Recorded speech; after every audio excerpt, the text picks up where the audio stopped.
Well, good morning, everyone. I think there's just a couple people coming in. Michelle, Leslie, we'll wait until you come on board. Jackie, as a co-host, I just want to make sure you can hear me still. I sure can. Great. So I'm going to give just one more minute until people come in and we'll get officially started. But for those that are here, I'll start by just cleaning up a little housekeeping items. Jackie Lewis is co-hosting with me, so if you do have any questions throughout the presentation, feel free to chat her directly, and I'll be checking in periodically with her so that we can get some questions answered, and feel free to do it at any time. You all have the ability to unmute yourself as well, or you should, and I encourage you to have this interaction in today's webinar for sure. It's going to be a small group, which is really great because we can deep dive into some topics.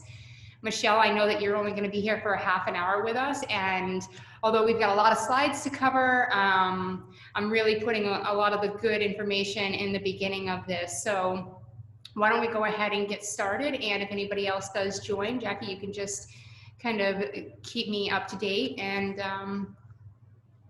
without further ado, let's go ahead and get started. So I want to thank you. Today's webinar is the value of interactive content. The reason why I wanted to put this one together specifically was because we as marketers are constantly trying to leverage all these different platforms to interact with our clients. And when we can crack that nut and interact with them, have that two-way conversation, that's really where we're building these relationships. So we wanted to share with you all of the tactics and strategies that we're using with our clients. But before we get into the content of today's webinar, for those that are here that don't know who we are, my name is Carrie Mayo. I started Mayo Designs 20 years ago, and we are now a strong but small group of 8 people. The faces that you're seeing here, which you can also see on our website, our social media, we're calling out each of our team members all the time so that you can get to know them personally. But this is who makes up the core Mayo team. And getting right into the content, I want to help you understand what we're actually going to go over today. So in marketing, we have what we call our Mayo marketing model. I'll share with you what that looks like and how this interactive content fits into that model. We'll briefly discuss why interactive content even matters. I want to share with you 5 must-have tools and accounts that we think you can use to leverage this interaction with your customers. I'll also share things that you'll absolutely want to avoid, mistakes that you're not going to have to make because they've been made before. From there, I want to break down the platforms that we're using and what interactive content is appropriate on these different platforms. Last but certainly not least, I'm going to share with you how to go ahead and get started. So the way that I like to format all of these webinars is I use them as a working session. I encourage you to take some notes, get your paper and your pen. I say that every time because I think there's really truly some action items that you're going to walk away with. We'll follow up the webinar by offering how to get in touch with us. We offer free one-on-one strategies to all of our prospects and clients when they're just trying to figure out what is available to them, and I encourage you to take advantage of that. So with that, I would say that in marketing, we're really always working in 3 areas. The first being, as a new company or as an established company, we're always trying to create a sense of credibility with our clients. And we usually do that through a branding campaign or the way that we're positioning our social media accounts and our website. Once we have that strong foundation built, we're looking for ways to attract the clients. From the attraction, we're going into the conversion phase. And where this interactive model or this interactive content really fits into this model is between this attraction and conversion. So we're going to assume that the platforms that you have available today are solid. They are representing your brand and the voice and the tone and the graphics that you want them to. So really think about these tools that we're talking about as an addition after you've already established that credibility in those accounts. And what we're really trying to achieve here is how to identify which one of these platforms is the best one that you can use to leverage to create the results that you want. We call these the marketing engines. If you have a website that's converting, that's where we're going to spend the most time, and we're going to encourage you to put these interactive tools on the website. But if you're still playing around, this is your opportunity to see all the different platforms for interaction. Now let's get into why does interactive content even matter? First off, there's no secret here, right? Interactive content is nothing more than just good marketing. If we can identify where our clients are in the buying phase that they're in, then they're more likely to engage with us. But I have 3 really key tips of why it actually matters. First off, when you're interacting, a lot of the times, especially right now, we're doing so digitally, and I often feel like we're having a one-way conversation with our visitors. Interactive content, even if they're not verbally conversing back with you, it is still a two-way conversation. They may be working with some animated tools on your website, or they are leaving a comment, and that's the two-way conversation that I'm speaking of. The second thing that interactive content does is it makes it so it's not as salesy. You're not actually saying direct sales tactics. You're using it in a way to build the relationship, get them to know, like, and trust you.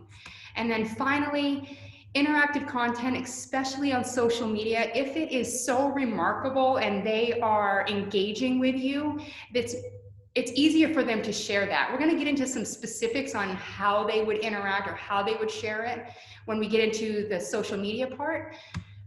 But let's go ahead and move on, because the 5 must-have tools that we are using with our clients, the first one is going to seem like the blinding flash of the obvious. You do need a website, and you do need these social media accounts to have conversations with your clients. From there, I would encourage you, I call it must have, right? We need some sort of a way to collect information from our visitors. Most websites have a general inquiry form. A lot of these forms that we're creating can also be used as a survey or a polling tool. We don't have to use something like a SurveyMonkey. Those can actually be done on your existing website. If you don't already have it in place, or you've never used your form functionality to do this, start to consider what a survey or a poll might look like. Third, this is very different than sending direct emails or using a third-party email software. What I'm going to talk about and get into detail here, which is going to save a ton of time, is email automation platforms. I have a matrix that will show how I said we're going to save time. Ultimately, we have in the past done a lot of emails very manually, and we're going to show you the tools that we can use. We call it a journey. Meet the clients where they're at in their buying cycle in an automated way and at a low cost. The fourth thing is a chat feature. People love to get immediate answers to some of their questions if it's appropriate. And we've been using chat on our personal website as well as our customers, and we're finding it has some insights, which I'm really excited to share with you. And then finally, website pop-ups. And what I'll say here is what we're not talking about is something that is busy or distracting and in your way, but it's an effective tool to give prominence to something that you're trying to promote. So be sure to talk up or take notes on these 5. I consider these the 5 foundational things that you're going to need to have interaction with your customers. From here, I want to share with you things to absolutely avoid. So interaction has come a long way on digital platforms. And I don't know if you all remember, but even 10 years ago, there were times where I would go to a website and music would immediately start playing. And I am like the master of doing more than one thing at the same time. And if I'm trying to have a conversation with somebody and browsing websites and music starts playing, I'm like frantically trying to figure out how to mute my screen. The other thing that we often used to see were, I called it the flashing things that danced across the screen. You know, there were times when it almost looked like an animated version of myself would walk on the screen and start talking to you like it was a conversation. Though that's just a tactic that we're no longer using. So I would just encourage you to avoid doing those 2 things. The next thing, this is a really interesting one because it is absolutely relevant to the platform that we're posting on. But ultimately, you want to avoid the content that you're posting being too long. There are instances where the content is going to be long where it's appropriate. This might be on a blog article. But what I'm really speaking to here is don't take that entire blog article and post it on your social media account. Don't take the entire content and add it to your email newsletter. You want to just give them little snippets to drive them to the website where you can actually get into a conversion mechanism at that point. So pay attention to the content, make sure it's not too long, make sure it's relevant to the platform. We have some tips on that as well. The other thing is, I wouldn't say this if it hasn't happened before. Don't go live before you've done proper testing. The 3 things that I'm going to suggest that you do every single time is run it through a spell checker, double check your links, and make sure that whatever you're posting is responsive on a mobile device. I'm the first one to say that when we're in on a project and we're laser focused on just launching it, we might miss something that's super obvious. So I just have somebody that can review it for you. That can be your 30-second test for these 3 things that we're suggesting. The next one, and this is going to be very relevant when we talk about how we post on social media, I want to make sure that you avoid forgetting to brand your designs. So we know that social media engagement increases when we have videos or images, but what I see a lot of pages failing to do is to note or have a logo included in those. So that's one key thing that we do with all our customers. We create a couple different templates that we can then layer images behind or on top of. If it ever does get shared outside of your page, they'll always have a reference back to your brand. That's absolutely critical in my opinion. And then the last one is avoid the set it and forget it attitude. Again, especially on social media, we've seen customers post something and then there are comments being made on that post, or questions being asked, and nobody from the admin side is ever addressing any of those questions. So if you're going to spend the time doing it, the interaction, the way that we're really going to leverage this concept is when you can then reply back. So schedule some time, go through your accounts, make sure you're replying. And getting past the do's and the don'ts, I want to break down the platforms for you. So here are the top 6 places that we're spending the most time with our clients. We're working on their websites. We're getting into their social media accounts. I'm going to call this authoritative blog articles because we're not just creating content for the sake of creating content. We want to be seen as the authority in this market space. We've got to speak with that tone and that voice. And again, we're talking about interactive content on this topic. So I'm going to share some of the tools or tactics that we're using to include in your blog articles to make that interaction a little bit more engaging. Again, we're going to get into some specifics around email automation. We're going to talk about reviews, keeping in mind that's one of the more popular buying decisions or behaviors that people are having these days is they're reviewing or they're considering the credibility and reviews of a company before they finalize the purchase. And then the one area that a lot of people get a little bit nervous about, and it takes courting on our part, is to get them behind the screen. But I'm going to share with you a testimonial that we just received the other day about a video and how beneficial they actually are. So with the next couple of slides, I'm going to dive pretty deep into these 6 areas. But before I do, Jackie, if there's no questions or if there are any questions, you can interrupt me right now. We don't have anything right now. All right, thank you. So again, if you do have anything you want me to stop, you want me to go in or clarify a term, I try not to, talk with fancy terminology, but if that is the case, just stop me, throw it in chat, and Jackie will side chat me.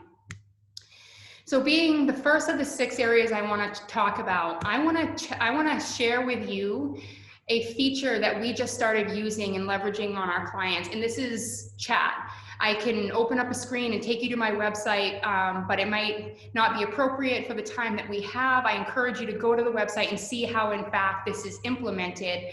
But here's a screenshot of a live chat that I looked at yesterday. And what I want to show you is this was a super simple integration on our part They make it very easy. They give us a little bit of code, we put it on the website, and voila, it happens.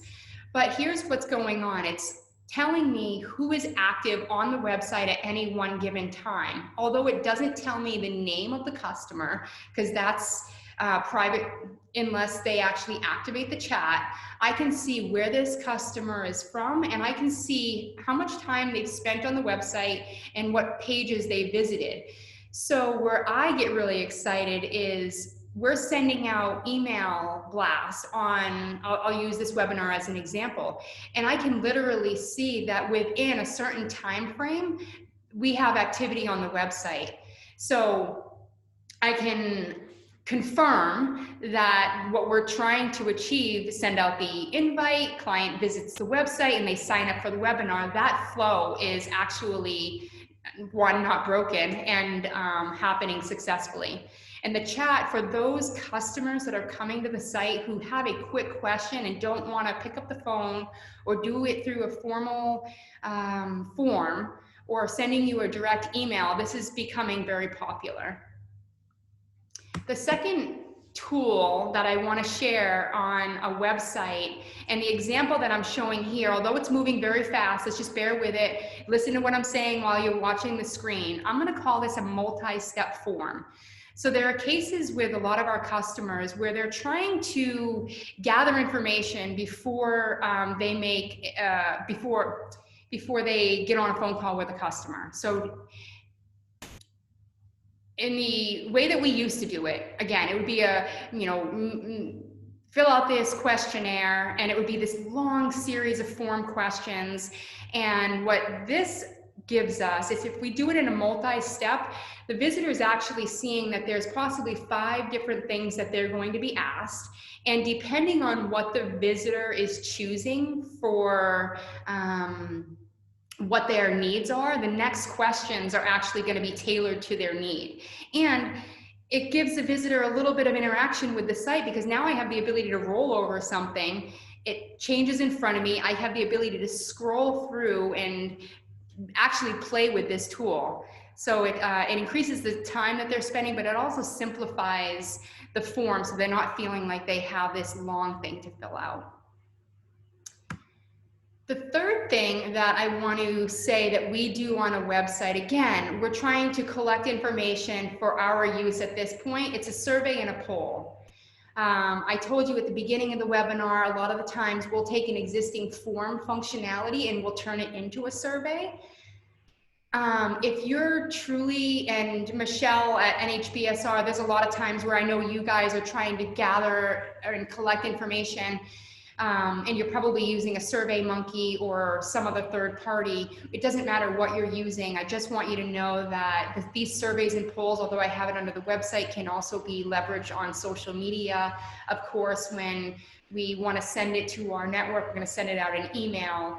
But if you need some help with, what the proper platform is for a survey and a poll, I just want to say it's an effective way to engage the customers and really understand what their needs are. And then you can tailor your content specific to the results of those surveys and polls.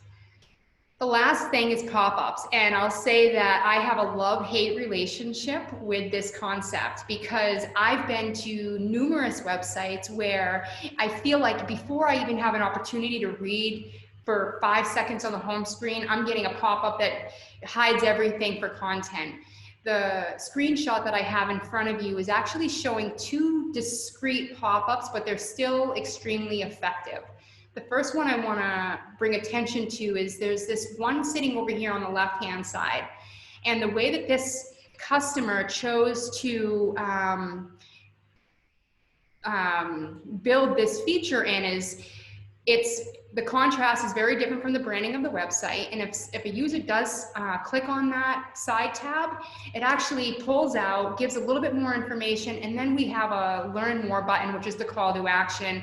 If they truly want to find out more, they have the ability to go into another page. We're not popping it up, we're not making it mandatory.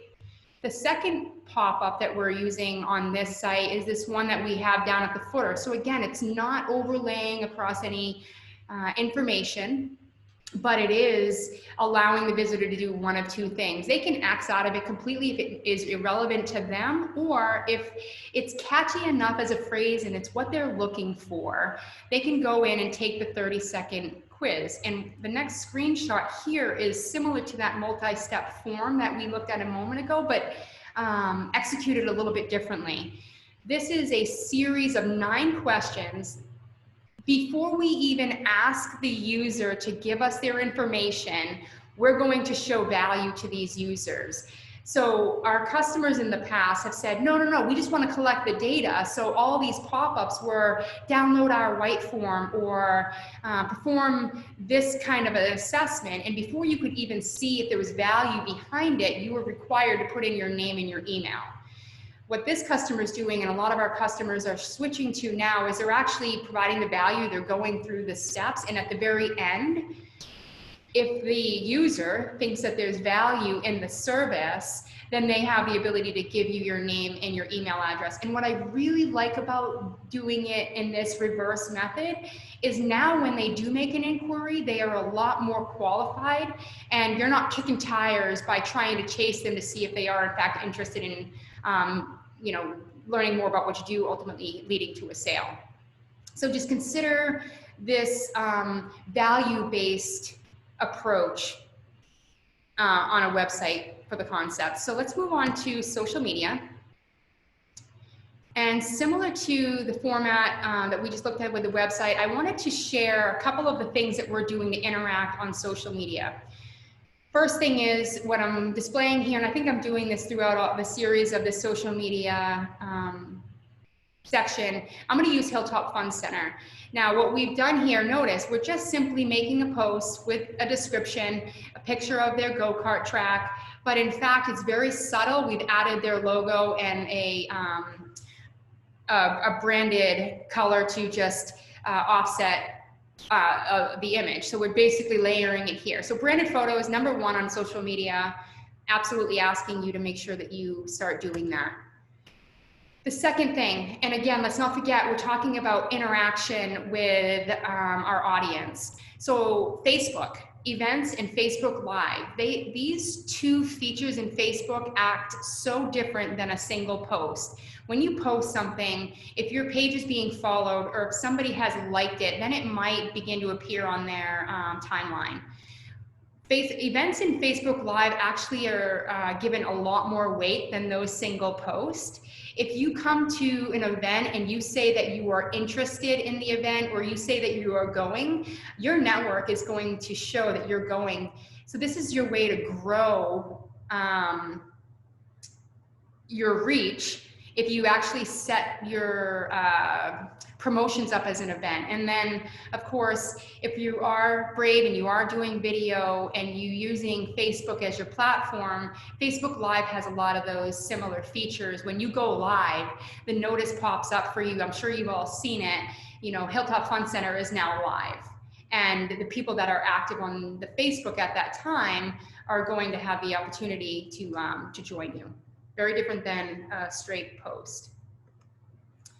The third thing on social media that we use to interact, and this is a really fun tactic, is contests, because who doesn't like to win something?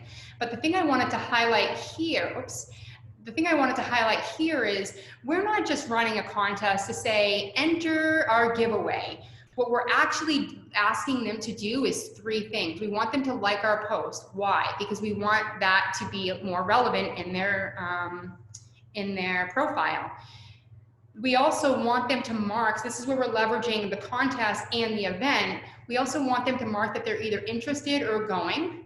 And then finally, we want them to drop a comment below, because if they do win, they're gonna bring somebody with them and tell them who they're gonna give that free ticket to. We've had a ton of success in this framework with Hilltop Fun Center. We kind of have it as the base for the 3 pillars for the contest that we're running, again, in conjunction with an event. And it's increased the number of followers to the page. It increases our engagement. So I want to encourage you to play around and experiment with events and contests. But the final thing is, again, we're looking for engagement, right? So if you're using any one of these tactics, timing can be of the essence. And although this isn't the only time that people interact on this platform. What you're going to see is there's a, color code for the lighter colors, the lowest engagement and highest engagement. If you remember nothing else about this social media topic, keep in mind that the highest engagement happens between the hours of 10 a.m. and 2 p.m. in the middle of the week. And I can wrap my head around this because a lot of the times I start my week out on a Monday, I'm super busy. By the time the midweek comes, I may be able to focus a little bit more on my company page, go in there and make some posts, or browse through some of the other pages that I have interest in. So high areas of engagement happen during those times. If you're scheduling your post and you haven't really seen different trends, I encourage you to start with those parameters and then truly see how it goes. Moving on to the next topic for interaction, I want to talk about blog articles, because not only is this a way to interact with our clients, but blog articles are actually becoming one of the more valued criteria for search engine optimization. You may have heard us say, or heard other people say, that content is king. We have to communicate with our audience, and we do that through posting content. So a lot of times our customers are writing regular blog posts in an authoritative way to do that. Ultimately, if that blog post is long, it can be short, but a lot of the times it can be one of the more lengthy content that we're writing. The visitors ultimately staying on the page longer, which means you're building a stronger relationship with them, which is ultimately going to get you to convert the sale. But here are some tips on how to be more interactive on a blog article. I call it a clickbait title, right? This isn't a new concept. This is a tactic that newspapers have been using from day one on the printing press. Attention, grabbing headline that gets you to pick up the newspaper, that's the same thing. We're all trying to figure out what is that catchy title that's going to get them to click. And I'm going to give you a couple examples of the ones that are more commonly used that do increase engagement. People love to wrap their heads around structure. So if you can give them a certain number of reasons why. So I may in a webinar say 5 reasons, or even in this webinar, 5 things to avoid, or this is how we market, or this is how we increase engagement with interaction on social media profiles. Last one is if you can give them intel into you're the expert, so you can give them 5 secret tips to do that. These 3 alone can be the start of your catchy titles. To be a little bit more interactive on a blog article, I'm going to encourage you to leave a video. People are going to have the ability to know, like, and trust you when you can get in front of them. They can hear you, they can see you, they can gauge who you are as a person. And it's going to increase the amount of time that they're spending there. It doesn't have to be long videos, but it can be if it's appropriate. 30 seconds, 1 minute, 5 minutes, whatever that length is for the topic. We're just finding that videos are absolutely increasing the amount of time engagement on the website, especially in the blog articles section. From here, all content is balanced with images. And it doesn't have to just be a static image anymore. You can have what we would call an animated graphic or an animated GIF, even if it was nothing more than, fading from one image to another, or there was a layer on top of it that maybe had the call to action. Let's just consider what we're trying to do here is we're trying to catch the visitor's eye as they're reading through this page, not in a distracting way, in a complimentary way, and increase the amount of time that they're spending on the page. The next thing, again, I'm going to talk about the length of a blog article, is if you can design it in such a way where you have pull quotes, or you're highlighting or bulleting or bolding out certain sections. When somebody comes to that page on your site and they're just, if it's the type of visitor that likes to just peruse through and see if it's relevant to them, those pull quotes are absolutely going to stop them in their tracks, and they're going to decide if they want to continue to read those sections. So we absolutely love these pull quotes. I also say that we're trying to create credibility with you as an authoritative voice in this space, and you can use either customer testimonials or stats or anything like that would be relevant for credibility. The last thing that, and I wouldn't say that if it hasn't happened before again, be sure to have a clear call to action. We're putting all this time into creating, a really content-rich, keyword-focused, interactive blog article, but the visitors need to know what they can do next. So be sure that it's a clear call to action and that you're not forgetting that piece. I know I'm going over a lot of things, Jackie. Feel free to interrupt me at any point. If not, if there aren't any questions, I'm just going to continue to go through email automation. Yep, you're good to keep going. All right, thank you. So emails come a long way, right? You're all familiar with sending one email to one person. That kind of evolved to sending one email to a group or a list of people. But what's happening now is we call it data intelligence, right? We want to put emails together that are reaching the right people with the right message at the right time. And I'm going to use this webinar as a perfect example because I want to avoid personally asking my team to do the work individually every single time. So here's a little matrix that I put together. Let's go through this concept. We have a user come to the website. They're signing up for a webinar. What happens in this journey is we can set a timing, right? We can say that maybe after 60 seconds, 1 week, 1 day, whatever the interval is, it's going to kick off the next action. So we're going to allow them to sign up for the webinar. It's appropriate immediately in this instance to send them an email confirmation with webinar credentials in their inbox. Now, if again, in this situation, if the user attended the webinar, yes, they attended, you're going to get a very different message than one that didn't, but this is all going to happen in an automated way.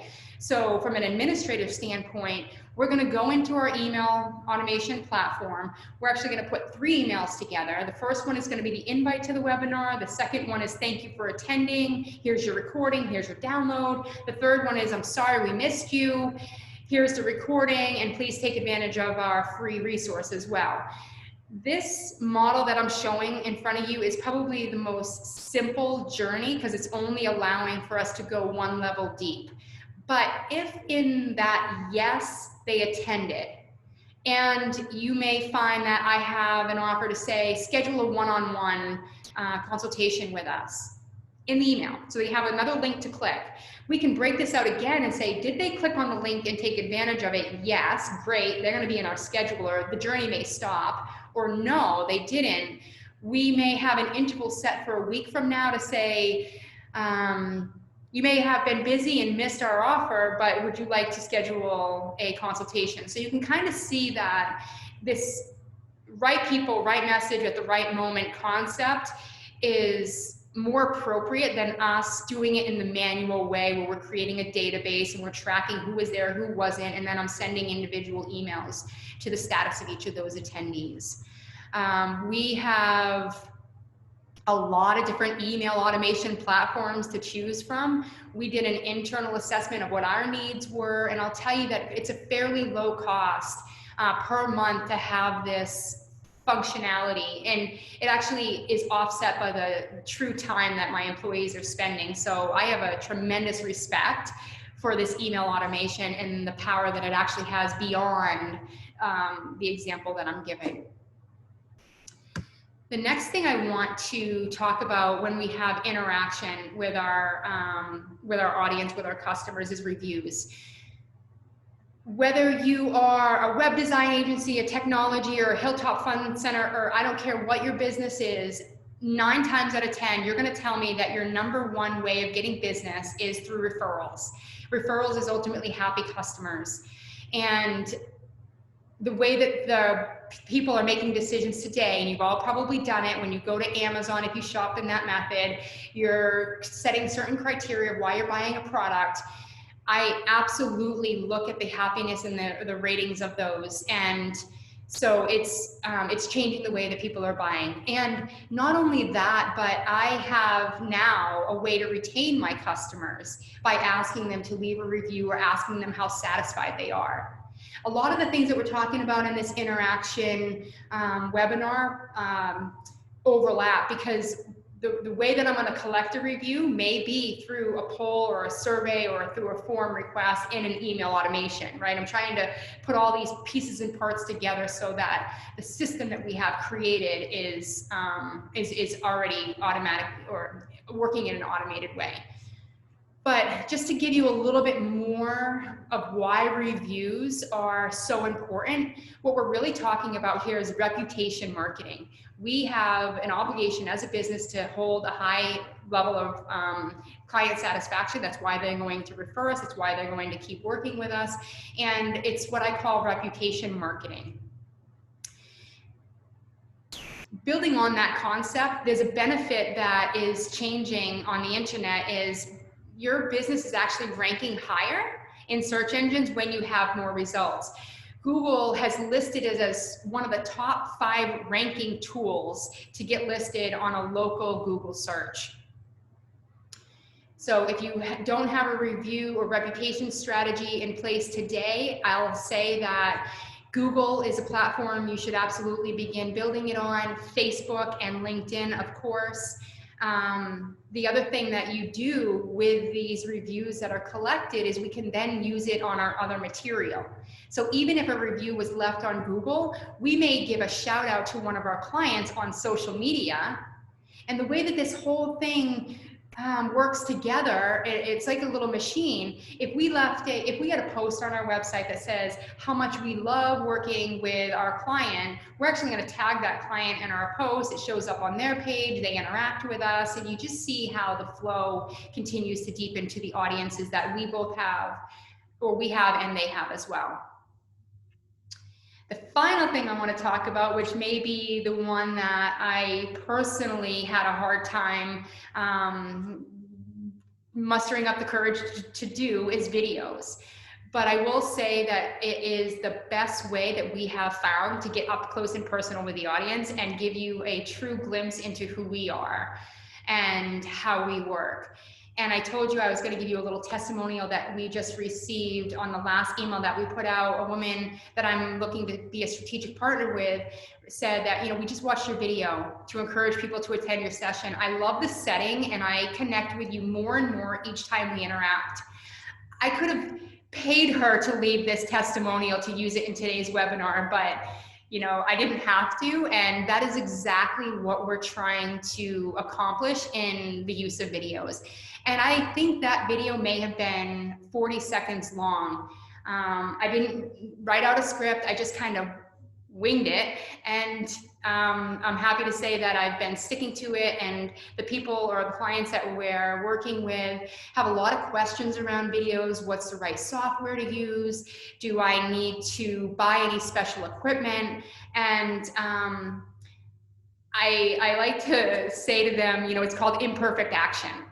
The first thing that you need to get over is the fear of getting behind a video. And I use my iPhone and I use my iPad, or I sit in front of my computer, and like the video that's built into my system, I just simply put my headset in and I start talking. And the quality, as long as you're paying attention to the lighting, the last thing you want is a darkened face with a light background. That's like the one thing in audio quality that you will want to get over. I say start putting videos out immediately. Jackie, before we move on, just want to answer any questions because we're going to do a little bit of a recap.